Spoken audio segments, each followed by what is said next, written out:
من الشیطان الرجیم بسم اللہ الرحمن الرحیم الحمد للہ رب العالمین والحمد للہ الذی ہدانا لہذا وما كنا لنهتدی لولا ان هدانا اللہ ثم الصلاة والسلام علی اشرف الانبیاء والمرسلین خاتم النبیین شفیع ذنوبنا وطبیب قلوبنا ابی القاسم محمد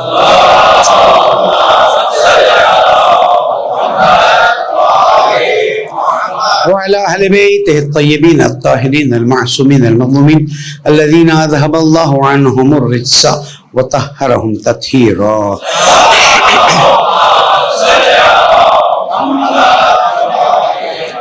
مومن کرام السلام علیکم ورحمۃ اللہ وبرکاتہ.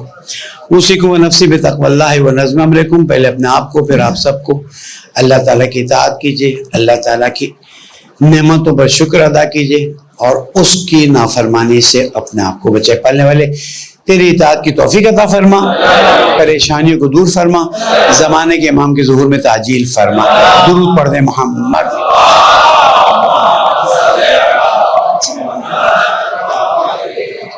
دنیا میں واقعات ہوتے رہتے ہیں لیکن بعض واقعات کا اثر بہت دور رس ہوتا ہے, اور ہمارا ایک طریقہ کار ہے اور آپ لوگوں کی محبت ہے. پتہ نہیں 14, 15, 16 سال ہو گئے ہو تو مجھے یاد بھی نہیں ہے کہ ایسی صورت میں ہم ان واقعات پہ کچھ تجزیہ و تحلیل کرتے ہیں, سمجھنے کی کوشش کرتے ہیں.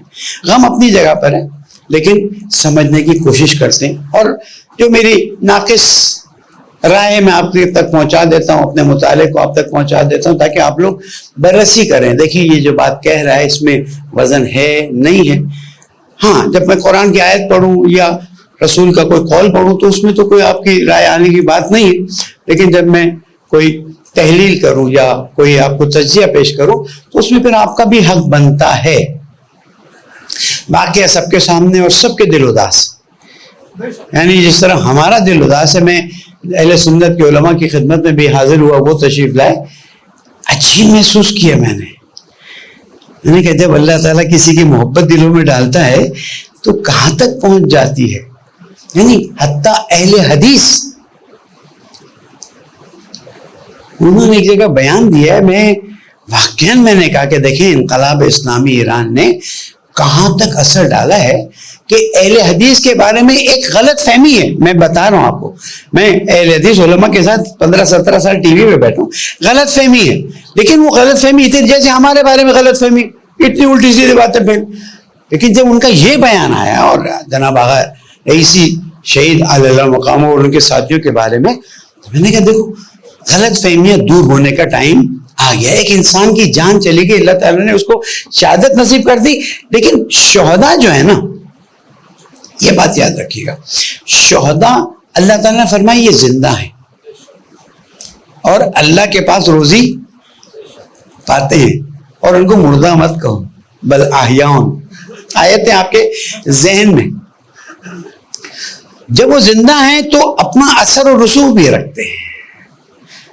جب ہم اپنے عام شہداء کے بارے میں کہتے ہیں تو ہمارا عقیدہ معصومین کے بارے میں کیا ہے؟ وہ بھی شہید ہے, اور وہ تو صاحب اختیار شہید ہے, اختیار دینے والی ذات اللہ تعالیٰ کی ذات. لیکن کس کو دیا گیا ہے؟ 12 اماموں کو, 14 معصومین کو. تو پھر وہ اپنے اختیارات کو بھی استعمال کرتے ہوں گے, اور زمانے کے امام علیہ السلام کے اختیارات ہیں اپنی جگہ پر ہیں. یہ شہید جو امام کی راہ میں شہید ہوا ہے اس کے بھی اختیارات ہیں, اور ہم نے دیکھا ہے, یہ تو شہداء کی بات کر رہے ہیں, ہم نے ایسے مقدس مومنین کو دیکھا ہے جو اللہ کی اطاعت میں زندگی گزارتے تھے کہ ان کی زندگی میں اگر کوئی کام وہ کرنا چاہتے تھے اور وہ نہیں ہوا, ان کے انتقال کے بعد وہ کام ہوا ہے, دین کا کام. تو یہ چیزیں ہوتی رہتی. ہماری گفتگو کا محور کیا ہے؟ ہماری گفتگو کا محور دنیا کے سیاسی پہلو نہیں ہے. گفتگو کا محور ہمارے مکتب میں شہادت کا مقام ہے, شہداء کا مقام, اور پھر چند منٹ کے اندر شہادت کا اثر کہاں تک جاتا ہے. دیکھیں جس مکتب سے ہم تعلق رکھتے ہیں نا, وہ مکتب شہادت ہے, اور جس نے بھی اس مکتب میں پیر رکھا ہے وہ شہید ہو چکا ہے. صرف ٹائم کی بات ہے, آج یا 2 دن بعد یا 2 سال بعد آپ ہی کے تو شہدا 27,000 سے زیادہ شہدا ہیں. سوچیں آپ نے, مکتب جعفریہ پاکستان میں 27,000 سے, اسی لیے تو میں نے آرمی چیف خدمت میں عرض کیا تھا, آپ نے کہا ہے کہ اگر ہمارا ایک بھی کوئی شہید ہوگا تو یہ ہمارا ہے اور ہم اس کے خلاف ایکشن لیں گے. میں کھڑا ہوا, جب مجھے اطمینان آئی میں نے کہا کہ آج پہلی بار کوئی شخص ہے ایسا ذمہ دارانہ بات کر رہا ہے کہ اگر ایک پاکستانی مارا جائے گا, شہید ہوگا, تو ہم اس کو اون کرتے ہیں. میں نے کہا آج ہمارے 27,000 سے زیادہ شہیدوں کو آپ نے اون کیا ہے, اس پر میں آپ کو سلام کرتا ہوں. ہمیں آپ سے کچھ نہیں چاہیے, انصاف چاہیے. بہرحال میری بات پھر کہیں اور نکل جائے گی. تو دیکھیں, شہادت کا مکتب ہے, اور پہلے امام سے لے کر اور خاتون جنت سے لے کر تو 12ویں امام سبھی شہادت کے مرتبے پر فائز ہوں گے, ہوئے ہیں اور ہوں گے. ہمیں بھی پہلے دن سے شہادت کی چاشنی چٹائی گئی. مستحب ہے کہ جب بچہ پیدا ہو تو پہلے اس کے منہ میں خاک شفا ڈالی جائے. کیوں خاک شفا ڈالی جائے؟ کیونکہ اب اس کے خون میں کربلا کے شہداء کا خون رگ میں چلنا شروع ہو جائے گا. پھر فرات کے پانی کا ایک چھوٹا سا قطرہ اس کے منہ میں ڈالا جائے. میں اور آپ بھول گئے ہیں, لیکن اللہ نے ہمیں یاد دلانے کے لیے جمعے کی نماز تو رکھی ہے نا. اب آپ دیکھیں, آپ نے اپنے بچے کو خاک شفا چٹائی اور اس کے بعد ایک چھوٹا سا قطرہ فرات کا پلا دیا. جیسے آپ پولیو کا ڈراپس پلاتے ہیں نا, ڈی پی ٹی کے ویکسین لگاتے ہیں نا, یہ آپ نے اسے حسینی عزادار بننے کا ویکسین لگا دیا. مانیے میری بات کو. اور یہ بچہ انشاءاللہ اپنی موت تک حسینی عزادار بن کے رہے گا. اور حسینی عزادار کون ہے؟ جو حسین کے نقش قدم پر چلے. اور حسین کا نقش قدم کیا ہے؟ شہادت کے وقت اللہم انت عظیم المکان انت متعالی المکان, یعنی شہادت کے نزدیک بھی. تو یہ بچے کی انشورنس ہو گئی. بچے کو ہم نے ڈراپس پلا دی, اس کے بعد کھجور تھوڑی سی چٹا دی جائے تو نماز پڑھ کے مستحب ہے. نماز آپ جو ٹکیا پہ پڑھتے ہیں, جو سجدے کا بناتے ہیں, مستحب ہے کربلا کی مٹی کی ہو. کیوں؟ اس لیے کہ ہر روز جتنی بار اللہ کی بارگاہ میں سجدہ کرے تو آپ کا وہ سجدہ کربلا کی مٹی کی وجہ سے, اگر واقعاً کربلا کی مٹی تو آپ کا سجدہ 7ویں آسمان جا رہا ہوتا ہے. یہ آپ کربلا سے ایک لمحے بھی الگ نہیں رکھا ہے اہل بیت نے آپ کو. ہم بھول جاتے ہیں, الگ بات, انسان ہے نا, نسیان سے بنا. اس کے بعد نماز ختم کی. مستحب یہ ہے کہ جناب زہرا نے بھی احد کے شہداء کی جو قبر حضرت حمزہ رضوان اللہ تعالیٰ علیہ کی قبر کی مٹی جو اس سے تسبیح بنائی تھی, ہمارے لیے مستحب ہے کہ خاک شفا کی مٹی کی تسبیح بناؤ اور پڑھو. اگر رات کو پڑھتے پڑھتے سو گئے تو فرشتے صبح تک پڑھتے جائیں گے. آپ اپنے دین اور مکتب کو سمجھیے نا, یہ آپ کو چھوڑ نہیں رہا. آپ اسے چھوڑ دیں تو ایک الگ بات, وہ آپ کو چھوڑ نہیں رہا ہے. اس کے بعد آپ نے سجدہ شکر کیا, کھڑے ہو گئے, کم از کم آپ یہ کہیں گے صلی اللہ علیہ کا یا ابا عبداللہ. ابتدا خاک شفا اور فرات کے پانی سے, سجدہ خاک شفا پہ, سجدہ اللہ کو. وہ نالائق لوگ جن کو سمجھ نہیں آتی, وہ کہتے ہیں یہ پتھر سامنے رکھ کے بت پرستی کرتے. مجھے بتاؤ, رسول اکرم کارپیٹ پہ سجدہ کرتے تھے, کپڑوں پہ سجدہ کرتے تھے, یا چٹائی پہ کرتے تھے, یا مٹی پہ؟ چیلنج دیتا ہوں آج, ثابت کر دیں کہ رسول اکرم صلی اللہ علیہ وآلہ وسلم و اصحاب کرام نے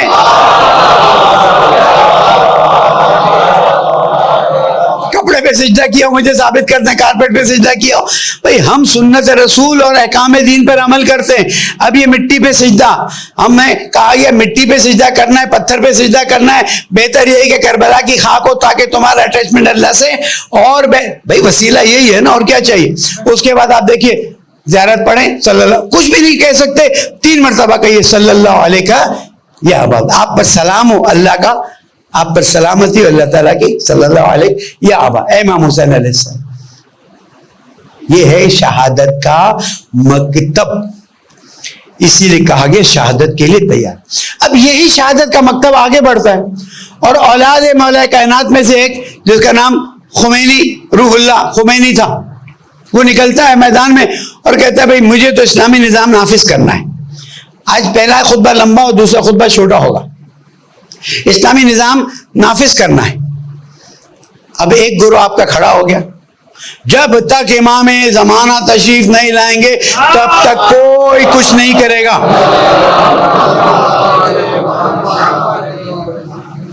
میں نے پوچھا خاموش میں؟ ہاں. میں نے کہا اتنے شہید ہوتے ہیں؟ کہا ہونے دیں. میں نے کہا اتنا ہم پہ ظلم ہوتا ہے؟ ہونے دیں. وہ بل آ رہا ہے آنے دیں. میں نے کہا کون سے دین کی بات کر رہے ہو؟ دو چیزوں پہ میں نے ان مولویوں سے بحث کی ہے. ایک تو بھاگ گیا اور دوسرے نے یہی کہا نہیں بھائی بیٹھے رہو چپ چاپ کمرے میں بند رہو. میں نے کہا وہاں پر لوگوں کی شہادت ہو رہی ہے، جنازے اٹھاؤ دفنا دو. یاد رکھیے گا ہم اس زمانے میں جو غیبت کا زمانہ ہے، اور غیبت کے زمانے میں بھی اگر اسلامی نظام نافذ ہو سکتا ہے تو نافذ کرنا ہمارا فرض ہے. اور یہی فرض امام خمینی نے رحمت اللہ علیہ نے اپنایا.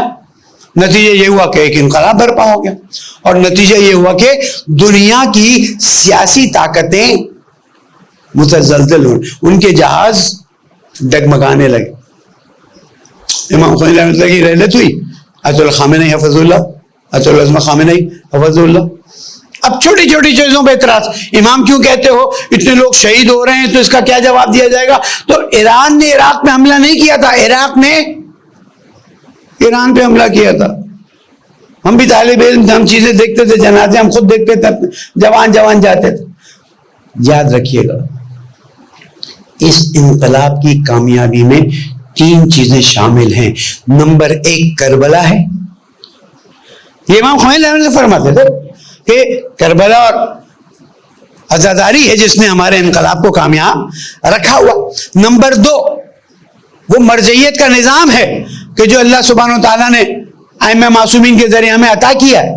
اور نمبر تین وہ خمس کا نظام ہے. یہ نظام آیا وہاں پر، مہاراجے نے اپنا کام کیا، آیت اللہ خامنئی نے اعلان کیا اب دنیا سے مقابلہ ہے، شیطانی طاقتوں سے مقابلہ ہے، جاؤ جو ترقی کی راہ میں آگے بڑھ سکتا ہے. میں تھا اس زمانے میں، طالب علم تھا. 25 سال میں ہم ایران کو فلاں جگہ تک لے جائیں گے. میں آج کھل کے ریکارڈ کراتا ہوں بات، میں نے پہلے بھی کہی. امریکہ کو ایران کے نیوکلیئر بم سے کوئی خوف نہیں. آج جو پاکستان بھی امریکہ کی آنکھوں میں شیطیر بنا ہوا ہے نا، اس کی وجہ یہ کہ اللہ سبحانہ وتعالیٰ نے پاکستان کو نیوکلیئر طاقت بنایا ہوا ہے. میرا سلام ان لوگوں پہ جنہوں نے میرے ملک کو اتنا مضبوط کیا، اور میری بد دعائیں ان لوگوں کے لیے جو میرے ملک کو کمزور کر رہے ہیں. میں اگر ایران کی آج بات کر رہا ہوں تو اس لیے نہیں کہ میں پاکستانی نہیں ہوں، میں پہلے پاکستانی ہوں اور میں پاکستانی رہوں گا. بڑی بڑی آفر ہے، ہم نے کہا نہیں میں تو اسی مٹی سے کیا. تو ایران کے نیوکلیئر سسٹم سے نہیں ہے. ایران نے ٹیکنالوجی میں وہ ترقی کی ہے آپ کی تصور میں نہیں آ سکتی، چاہے وہ میڈیکل ہو چاہے وہ انجینئر. اچھا چلیں ایک چیز تو آپ نے دیکھ لی نا، ڈرون ٹیکنالوجی رشیا نے ایران سے خریدی کہ نہیں خریدی؟ جس ملک پہ اتنی پابندی ہو کہ وہ تیل بھی کھل کے نہیں بیچ سکتا ہے، وہ کیسے بناتا ہے؟ وہ ایسے بناتا ہے کہ اللہ پر بھروسہ کرتا ہے اور امام زمانہ سے مدد مانگتا ہے. درود پڑھ دے محمد.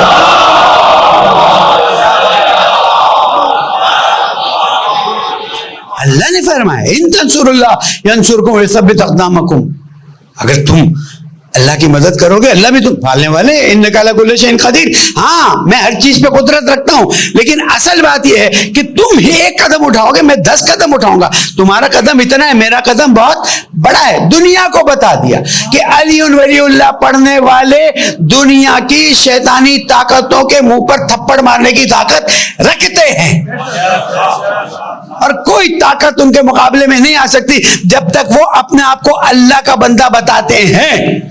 آپ دیکھ لیجئے کیا ہوا. انقلاب بہت بڑی کہانی ہے، بڑا سلسلہ ہے. انقلاب اسلامی پر پابندیاں، اندر کی سازشیں، یہ وہ جتنا کر سکتے تھے کیا، لیکن اللہ تعالیٰ نے بتا دیا کہ اگر تم ثابت قدم رہو گے اور مجھ پر بھروسہ رکھو گے تو اللہ تعالیٰ فرماتا ہے میں تمہارے لیے ایسے راستے کھول دوں گا یجعل لکم فرقانا کہ تم حق اور باطل کی تمیز کر. انصاف سے بتائیے جیسی شیطانی طاقت ہے میرے ملک کو اوپر نیچے کرنے کی کوششیں کر رہی، ایران کو نہیں کرتی ہوں گی، لیکن اللہ سبحانہ تعالیٰ نے مدد کی ہوئی ہے. اور یاد رکھیے گا پابندیوں میں جتنا ایران آگے بڑھا ہے کوئی نہیں بڑھا. ایران کے اسکالرز کے آرٹیکلز دنیا کے جرنل میں چھپتے ہیں اور ایران کے اکیڈمک جرنلز دنیا میں جاتے ہیں اور علمی لحاظ سے بہت آگے ہیں، اور دنیا دیکھ رہی ہے کہ اب ایران سے ہمیں علمی مدد مل رہی ہے اور ہم دنیا میں ترقی کے لیے ایران کی طرف دیکھ رہے ہیں. امریکہ اس سے گھبرا رہا ہے. عزیزوں، عبد اللہ رئیسی میرے لیے تھوڑا سا زیادہ کیونکہ جب وہ پاکستان آئے پہلے دن اسلام آباد میں تھے، لنچ میں ان کے ساتھ تھا، ان کی خدمت میں حاضر تھا، رات کو پھر قائد محترم کے ساتھ ان سے ملاقات رہی، اگلے دن شام کو پھر یہاں نماز جماعت اور ان کے ساتھ رہا. پھر پروگرام کے بعد میں اٹھا تو وہ آ کے ہاتھ ملایا انہوں نے، پھر رات کا کھانا ان کے ساتھ کھایا، پھر ہمارے ملی کونسل کے صدر جو تھے ان کو لے جا کے انٹروڈیوس کرایا. تو ڈائننگ ٹیبل سے لے کر گاڑی تک وہ ہمیں ساتھ لے کے چلتے رہے اور پاکستان میں اتحاد بین المسلمین کی بات کرتے رہے. تو بہت زیادہ غم ہے. اور جو ان چند ملاقات میں چیزیں ویسے تو دنیا میں موجود ہیں، ہم نے ان سے سنی کشمیر پہ ان کی نظر کتنی واضح تھی، اور ہم یعنی امید سے تھے کہ کشمیریوں کا مسئلہ بھی وہ کوئی راستہ نہیں. بھائی فلسطینیوں کے لیے تو جواب دیا نا انہوں نے. وہ 4% کے لوگ 2% کے مولوی جو ہیں وہ کہتے ہیں جناب ایران نے اپنا بدلہ لیا، فلسطینیوں کے لیے نہیں لیا.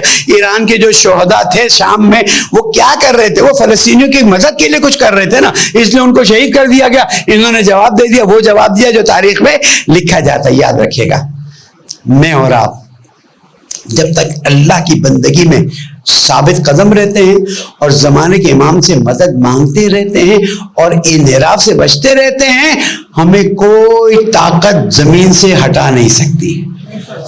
لیکن اگر ہم نے ذرہ برابر بھی اپنے ایمان میں تزلزل پیدا کیا یا زمانے کے امام سے اپنی بیعت کو 19-20 کیا یا انحراف کا شکار، اب دیکھیے گا آپ ایران پہ بھی حملے ہوں گے اور تشیع پہ بھی حملے ہوں گے.